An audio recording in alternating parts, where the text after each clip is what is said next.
Hello friends, welcome to my YouTube channel. आज के हम इस वीडियो में बात करेंगे बिहार बोर्ड कक्षा नवम के संस्कृत विषय के चतुर्थ पाठ का, जिसका नाम है चत्वारो वेद। अर्थ होता है चारों वेद। चलिए शुरू करते हैं। भारतवर्षस्य सांस्कृतिक निधिषु वेदा प्रधान पदम धारयन्ति।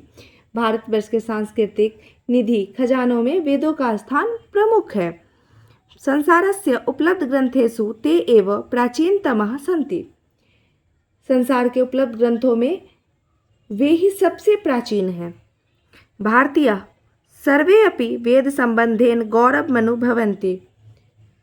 सभी भारतीय वेदों के साथ संबंध होने पर गौरव का अनुभव करते हैं। ज्ञानस्य प्राय एव वेदो वर्तते। ज्ञान का ही दूसरा नाम वेद है। शास्त्राणि वेदानामुद्धर्य सर्वसिद्धान्तान् प्रतिपादयन्ति। शास्त्र वेदों के उदाहरण के द्वारा अपने सिद्धांतों को सिद्ध करते हैं। प्रस्तुते पाठे चतुर्ना वेदानां स्वरूपम मुख्यम च प्रतिपादम दर्शितमस्ति। इस पाठ में चारों वेदों के स्वरूप और उसके मुख्य प्रतिपादन यानी कि विषय वस्तु को दिखाया गया है। अस्माकं प्राचीना संस्कृति वेदेषु सुरक्षिता वर्तते। हमारी प्राचीन संस्कृति वेदों में सुरक्षित है। संसारस्य च प्राचीनतमं साहित्यम वेदेषु पल्लभ्यते। संसार का प्राचीनतम साहित्य वेदों में उपलब्ध है। सप्त सिंधु प्रदेशे निवसन्तः ऋषयस्तात्कालिकं सर्व ज्ञानम वेद रूपम धारयन्।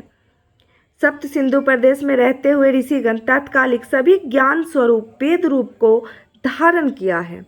विशेषतः यज्ञ संचालनाय एकस्यापि वेदस्य चत्वारि रूपाणि कृतान्यासन। विशेष रूप से यज्ञ संचालन के लिए एक वेद के 4 रूप किए गए थे। अतएव चत्वारो वेदा इति परंपरा प्रवृत्ता।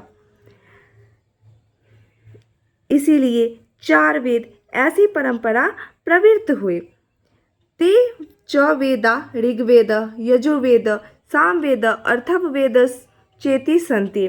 वे वेद ऋग्वेद सामवेद यजुर्वेद और अथर्ववेद हैं। ऋग्वेद प्राचीनतमान मंत्रान् धारयति। ऋग्वेद प्राचीन मंत्रों को धारण करता है। अतएव इतिहासस्य विद्वांस तस्य महत्वमतितरां मन्यते। इसलिए इतिहास के विद्वान इसके महत्व को और अधिक मानते हैं। अयम वेदो 10 मंडलेषु विभक्त। यह वेद 10 मंडलों में विभक्त है। प्रतिमंडलम च ऋक्समूह रूपाणि सूक्तानि बहुनि विद्यन्ते। प्रतिमंडल और ऋक् समूह रूपों बहुत से सूक्त विद्यमान हैं। सूक्तानां देवता ऋषयः छन्दांसि च पृथक् सन्ति। सूक्तों के देवता ऋषि और छंद अलग अलग हैं। संपूर्ण ऋग्वेदे 28,000 सूक्तानि 10,552 ऋच वर्तन्ते। संपूर्ण ऋग्वेद में 1028 सूक्त और 10,552 ऋचाएँ हैं। ऋच एव मंत्रा अपि कथ्यते। ऋग्वेद ऋचा ही मंत्र भी कहे जाते हैं। ऋग्वेदे देवनाम वाहनार्थ मंत्रा इति कर्मकांडोपयोगः। ऋग्वेद में देवताओं को बुलाने के लिए मंत्र का उपयोग कर्मकांड के रूप में होता है। यजुर्वेद शुक्ल कृष्ण रूपेण द्विविध। यजुर्वेद का कृष्ण एवं शुक्ल रूप में 2 प्रकार है। प्रायेण शुक्ल यजुर्वेद एवं उत्तर भारते प्रचलित। प्रायः शुक्ल यजुर्वेद ही उत्तर भारत में प्रचलित है। तस्मिन् चत्वारि अध्यायाः सन्ति। उसमें 400 अध्याय हैं। अध्याय वने के गद पदात्मका मंत्राः सन्ति। अध्यायों में अनेक गद्यात्मक एवं पदात्मक मंत्र हैं। तेषु मुख्यतो विविध कर्म संपादनाय विधयो दर्शिता। सबों में मुख्य रूप से विविध कर्म को संपादन करने के लिए विधि दिखाए गए हैं। यजुर्वेदस्य अर्थ एव वर्तते यज्ञवेद।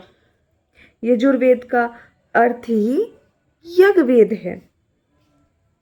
प्रचलिते शुक्ल यजुर्वेदे पंचसप्तत्यधिक नवशतोत्तर सहस्त्र मंत्रा संकलित।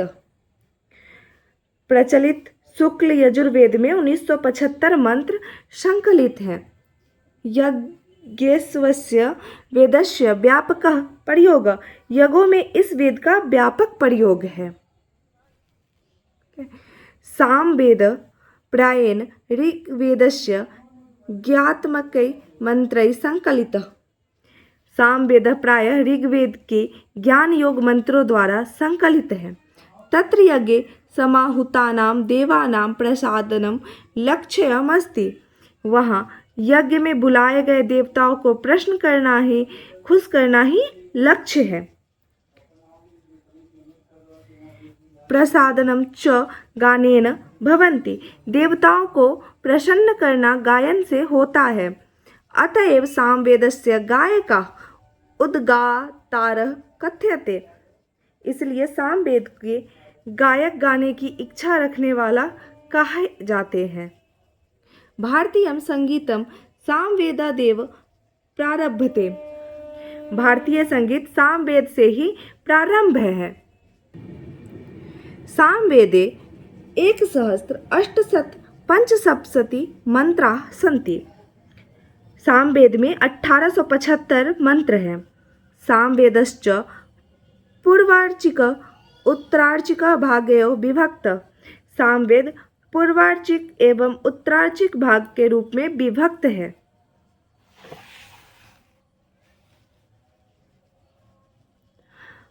अर्थववेदो लौकिकम वैज्ञानिकम च विषयम विशेषण धते।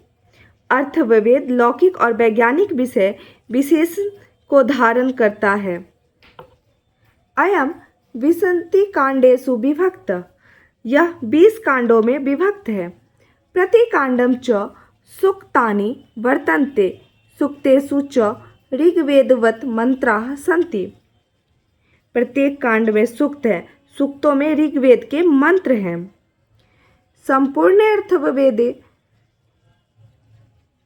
7,000 सूक्तानि पंचसहस्र नवशत सप्ताशीति मंत्राश्च विद्यन्ते। संपूर्ण अर्थववेद में 730 सूक्त और 5,987 मंत्र हैं। अत्र 12 कांडे भूमि सूक्तम वर्तते यत्र मातृभूमे स्तुति विस्तरेण कृता। यहाँ 12 कांड में भूमि सूक्त है, जहाँ मातृभूमि की प्रस्तुति विस्तार से की गई है। एते सर्वे वेदा मंत्राणां संकलनत्वेन संहिता अपि कथ्यन्ते। ये सभी वेद मंत्रों के संग्रह होने के कारण संहिता भी कहे जाते हैं। तदंतरम तद व्याख्या रूपानि ब्रह्माणि बहुनि वर्तन्ते कर्मकांड पराणि। इसके बाद उसके व्याख्या रूपी ब्राह्मणों के बहुत से कर्मकांड पुराण हैं। दार्शनिक चिंतन पराणि आरण्यकानि शुद्ध दर्शन परः उपनिषदश्च विकसिता। दार्शनिक श्रेष्ठ चिंतन युक्त आरण्यक यानी कि ग्रंथ एवं शुद्ध श्रेष्ठ दर्शन युक्त उपनिषद विकसित हुए। सर्वेपते वेद संहितानां कृते पृथक पृथक सन्ति। ये सभी वेद संहिता के लिए अलग अलग हैं। अपि च वेदमांग रूपेण शिक्षा कल्प व्याकरणम विनरुक्तम छंद ज्योतिषम चेति षड्वेदांगानि विपुलं साहित्यम प्रस्तुतवन्ति। वेदों के अंग के रूप में शिक्षा, कल्प, व्याकरण, विनिरुक्त, छंद और ज्योतिष ये 6 वेद के अंग विपुल साहित्य को प्रस्तुत करते हैं। सर्वमिदं मिलित्वा विशालम वैदिकम साहित्यमिति वर्तते। यह सब मिलकर विशाल वैदिक साहित्य का स्वरूप होता है। अगर आप लोगों को ये वीडियो पसंद आया हो तो हमारे वीडियो को लाइक कीजिएगा और चैनल को सब्सक्राइब कीजिएगा। Thank you.